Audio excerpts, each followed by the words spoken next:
So hi, welcome to the Noise Podcast here with Pure. We're gonna answer some questions today. I'm gonna start. So what inspired you guys to start the band, and what does the band name mean?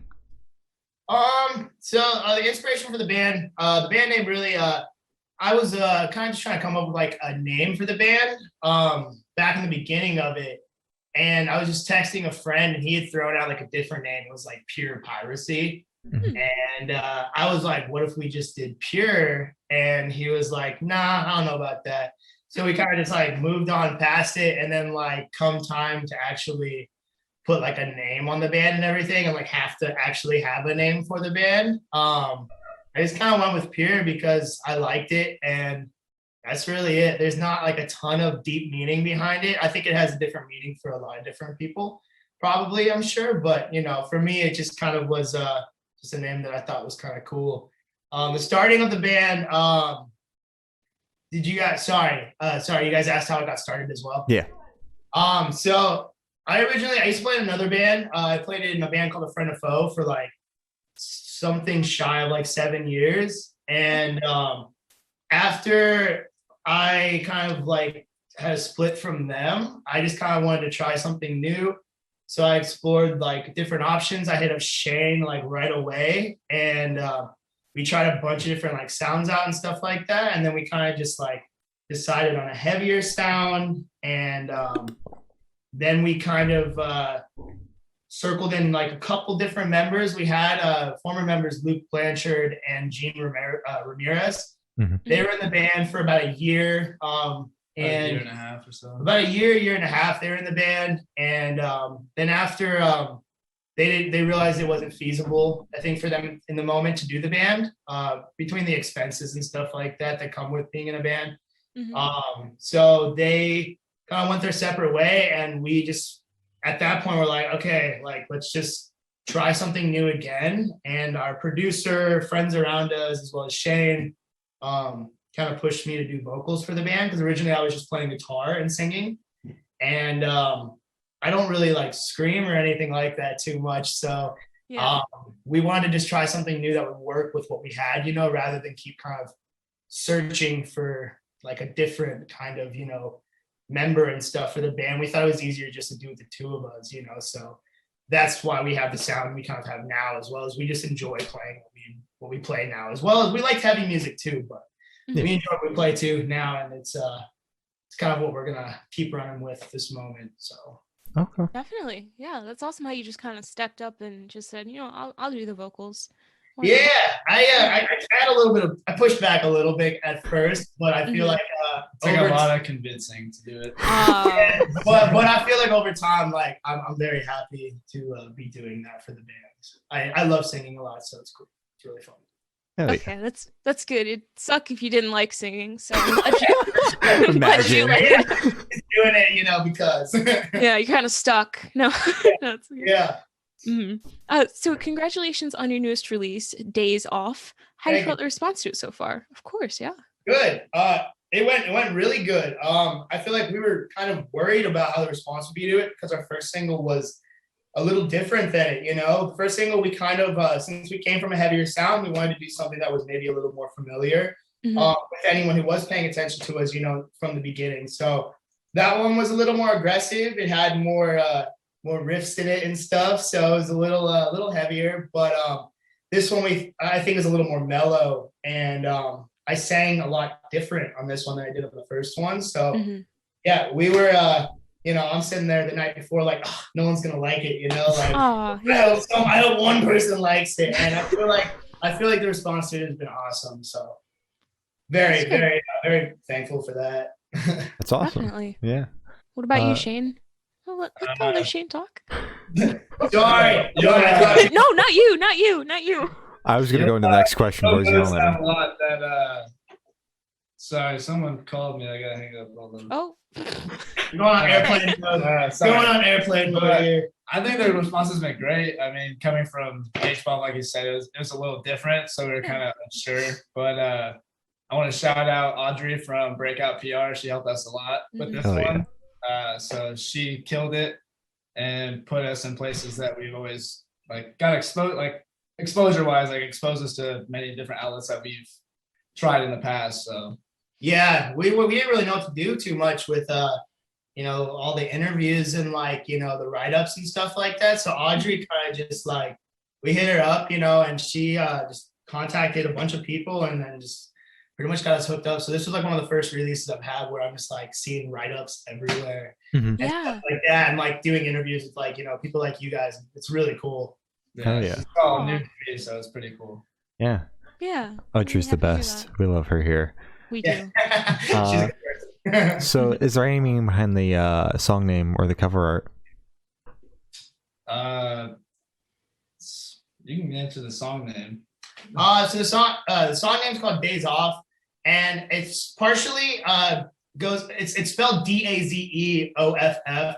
So it's supposed to go hand in hand with like days off, like quarantine people, days off from work, sitting at home, that's kind of that was the fun of the video, but it also goes hand in hand with the message of the song, which I think is just kind of, you can sometimes, let the real make you feel like you're on the outside, and like, sometimes that's just, I feel like your own head playing tricks on you. And, that's how I feel like my perspective was on the song. So it was like, I, let a lot of things anger me that I shouldn't have. I feel like in a time of my life, and I felt distanced from people kind of, like on the outside of the glass looking in, and that's kind of perspective I feel like that it was for this song. It's just kind of like when you get to the point where you're like, I hate everyone, and stuff like that. When it's like, that's not always, I feel like, how I feel like in a clear state of mind, but that's how I felt for a time in my life. And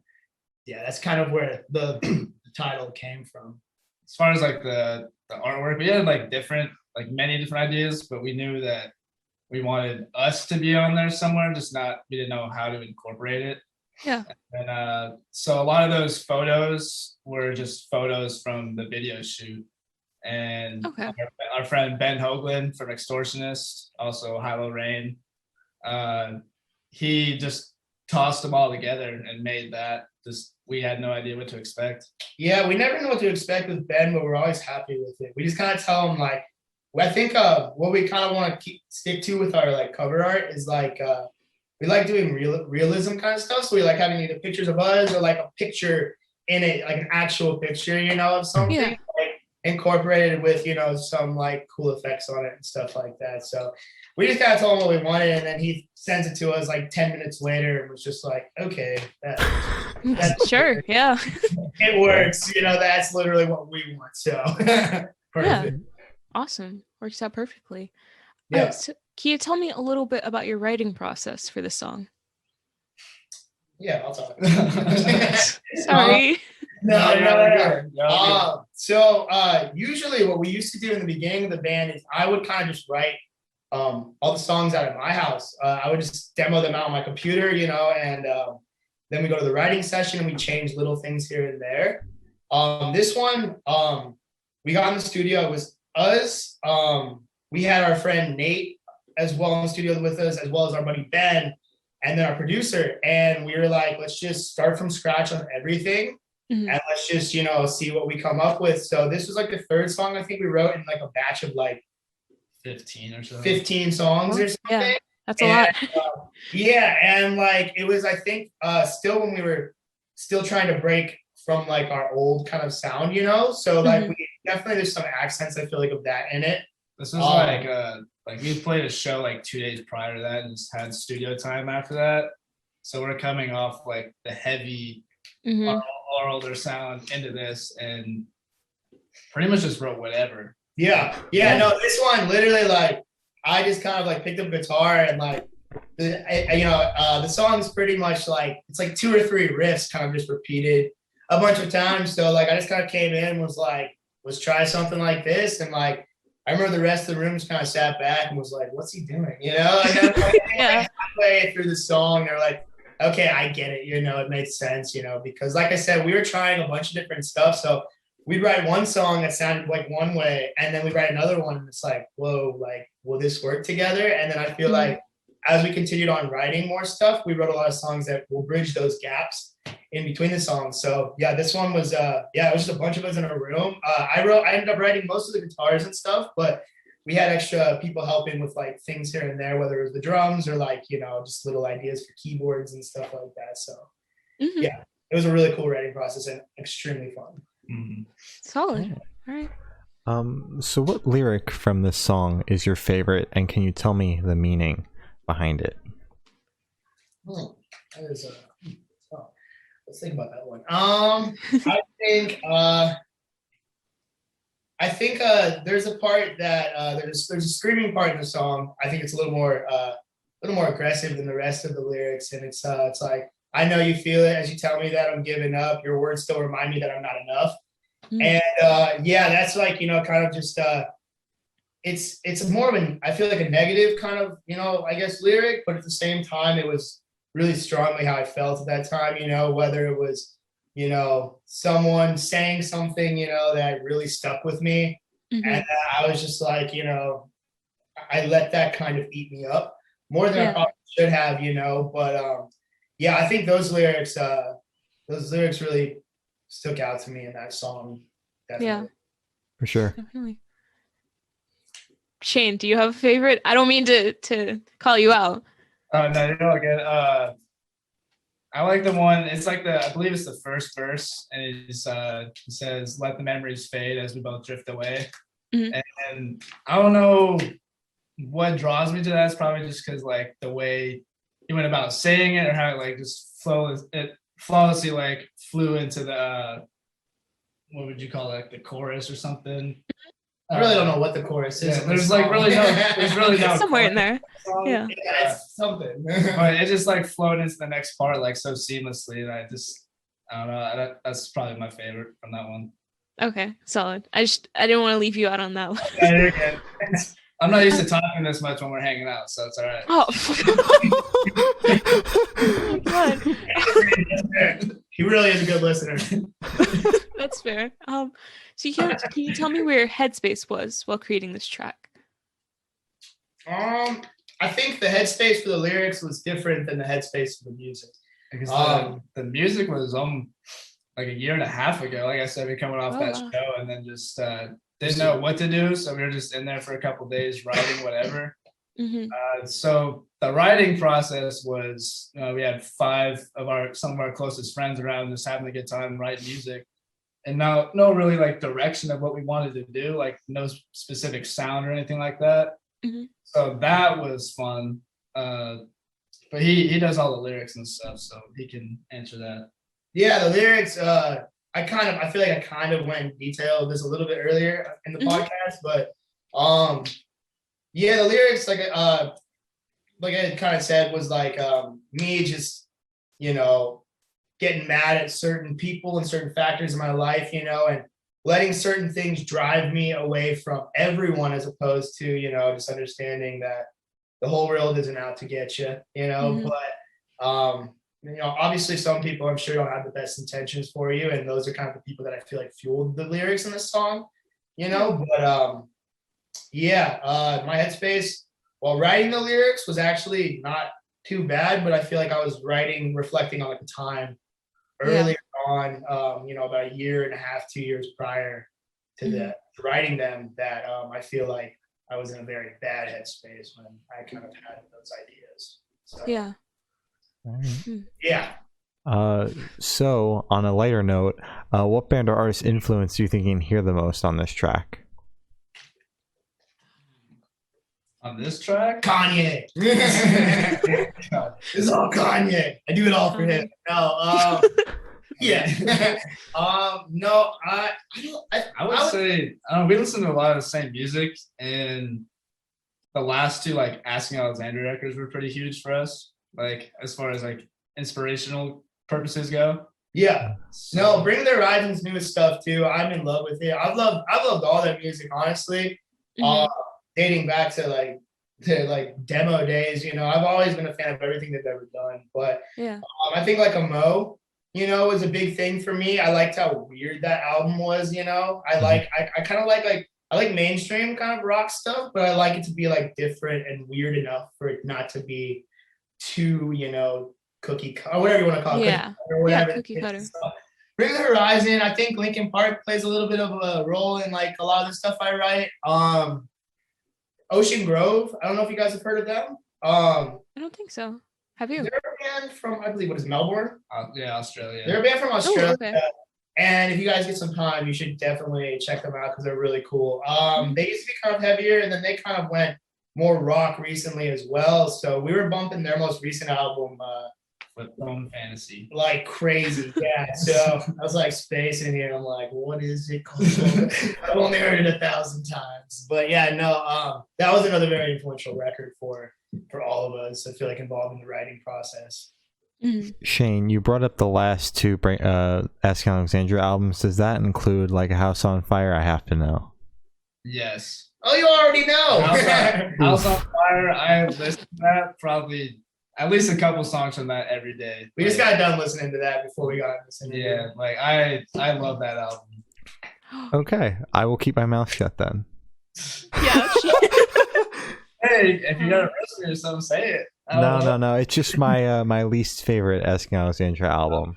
Ooh. Did you like the self-titled? I like the self-titled. Glory hasn't listened past the album I made her listen to, which was when we chatted about the most recent one. Yeah. Gotcha. Was But that? I'm a big Asking Alexandria fan. Yeah. So. For sure. I just like the big rock sound they went for on that. I thought that was just you hate them or you love them, you know. They're kind of just one of those bands. I didn't love every single song on the new record, but I did really like the song like A House on Fire, as well as like a couple others that were on it. I thought were really good. I did love the self-titled though, so Yeah, I think a couple of singles off the new album are alright, but like the album as a whole, I can't get through it personally. Yeah, I can get that. Yeah, I can understand that for sure. Yeah. Yeah. Anyways. So this one should go like super, super fast. Off the top of your heads, I want you to describe this song for new listeners in 3 words. Both Each of you have to do it. Yeah. Sick. Energetic. Sick. Okay. Sick. So 3, 6. Nice. Energetic. It's energetic. 3 words. Sick. Energetic. It's fun because Fun. I feel like Fun. Catchy. Okay, so I'll keep. We get No, 3. you both do 3. Oh, okay. So you got Go sick. first. All right. Restart. Energetic, fun, and it's good time because I count. We'll just hyphen it. We'll Yeah. Catchy, melodic, party. Party. Okay, solid. Those are all Okay. great. Those are perfect. All right. So in that same train of thought, is there a certain feeling you want your listeners to have while going through the single? I think that's up for their own interpretation because if you watch the music video wasn't too hand in hand with the lyrics itself. It was just kind of a fun video, you know, for us. So if you're watching the video, crack a PBR and have a good time. If you're listening to it, you know, when you're going through a bad day, you know, maybe it'll teach you to forget about what other people think, hopefully as much, you know, and maybe you can just relate to saying, like, it's like when you're yelling into a pillow and it's like, ah! Which is Yeah. into our new single, Daze Off. So. So true. That was perfect. That's perfect. So is this song leading up to anything bigger, or is it just a standalone single? This song won't be on any release full length album or anything like that probably. Okay. But we do want to drop. We have a couple other plans for dropping a couple more singles, and then we do have an album that is written that will be going in hopefully soon to record. And yeah, like I said, this single won't be on that, but this is kind of leading up to the record a little bit in a way. It's just kind of getting people into our stuff more before we drop a full length on them and go through all the process of doing all that work and whatnot for a record in the hopes that, you know, we're hoping more people will have their eyes on us by the time that happens. Definitely, yeah. All right. Okay, that's fair. So where do you guys see the band in the next 5 years? Hopefully, if the world's back to normal by then. Yeah, we never get to tour again. Whenever that happens. We're gonna just try to. I see it just shooting big. You know, try to do as the biggest things we can do, and try to break away from playing the 100 cap shows and stuff like that, the smaller scale stuff, and just really shoot for it.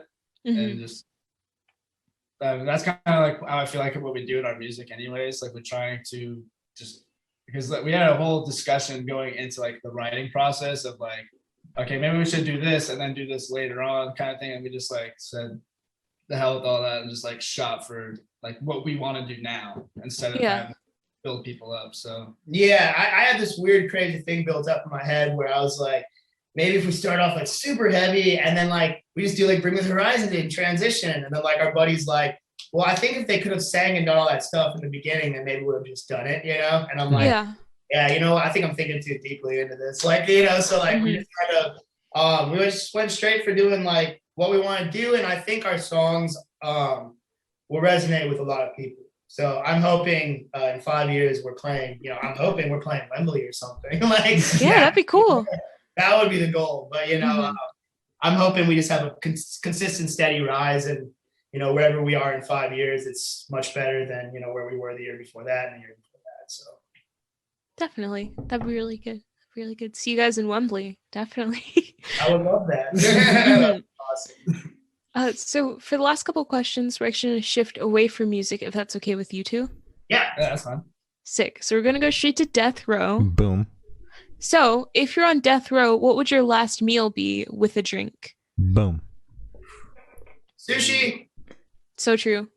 Any form of it. I'll eat anything on my menu that it comes at a sushi restaurant with iced green tea. Oh, yo, yeah, taste. Unsweetened too. Yep. Yep, that's perfect. That's exactly how I want it. I would do my grandma's macaroni and cheese with this cheese bread that she makes. And then the biggest whiskey sour you can find, like one of those like 64 ounces from the gas station or something. Sour. Yeah. Right? Definitely, yeah. Sounds good. So if you could live in one fiction world for a week, where would you live? Narnia. I've said that a million times. Narnia. Yeah. Or maybe Hogwarts, but probably Narnia. What house are you? Probably Slytherin. Slytherin? I could see that. Like I got Malfoy features on my face, so you know maybe that. I'd like to go hang out with SpongeBob, to be honest. I would do that. That's a good one. Just go into the water. just go to the ocean. So I have the honor of asking the last question. Every single person we've spoken to has actually said it is the most important question. Okay, let's go. What is your favorite color? Blue. Got a specific shade? This is a hard one. Either violet or like a faded vintage yellow. I'm weird. I don't like I like pastel colors. I like off-white colors and stuff like that. So, you know, I don't know. Probably like I like vintage yellow. That's kind of like the color of my guitar that I use, and I think that's like a cream vintage yellow. That's my favorite. Yeah, solid. Great color. Yellow is my favorite. So good I'm big choice. On, like, blue green kind of stuff. So anywhere but that balance, like turquoise, kind of like anything blue, really. See, I got fancy. Now he has to get fancy too. All right. It's okay. So, as Chloe said, that is all the questions we have today. Is there anything that you guys would like to plug? Just our new single, Daze Off. It's streaming everywhere. So Spotify, Apple Music, obviously YouTube. It's streaming anywhere you can find music. So check it out. Thank you again, Audrey. Josh Bearden, Nevermore Recordings, and then Ben Hoagland. He goes by High Low Rain for his music as well. And thank you guys. This was actually really, really fun, and we're very happy that we were able to do this with you guys. Yeah, of course. Cool. Of course, yeah. This is good. Well, thank you for sitting out with us. This has been Pure and we're the Good Noise podcast.